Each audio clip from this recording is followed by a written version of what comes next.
The highly transmissible subvariant of Omicron known as BA2 or stealth Omicron is the dominant strain circulating worldwide. According to the World Health Organization, virtually all new coronavirus cases reported to WHO from Omicron, which has several subvariants. The BA2 variant was responsible for nearly 86% of the Omicron cases sequenced over the past month, according to the organization. Among the major Omicron descendant lineages, weekly trends show that the relative proportion of BA2 has increased steadily since the end of 2021, with BA2 becoming the dominant lineage by week 7 of 2022, WHO wrote in a report released Tuesday. WHO did qualify the development by noting a significant decline in available sequencing data, meaning they might not have a fully accurate picture of the global situation. BA2 is considered most transmissible than the original Omicron strain,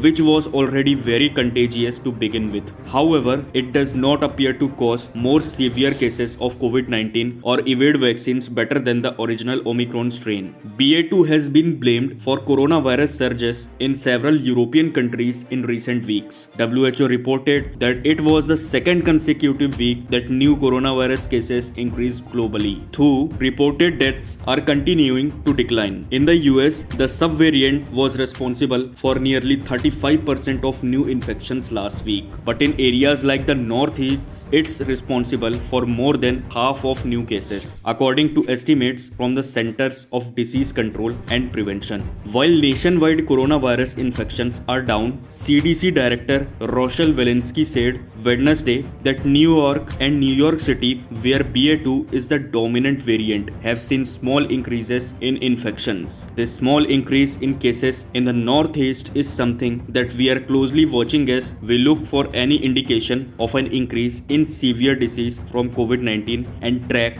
whether it represents any strain on our hospitals. Walensky said during a press briefing, "We have not yet seen this so far." Public health officials warn that the US could see an uptick in coronavirus cases, but they say it won't be equivalent to previous peaks.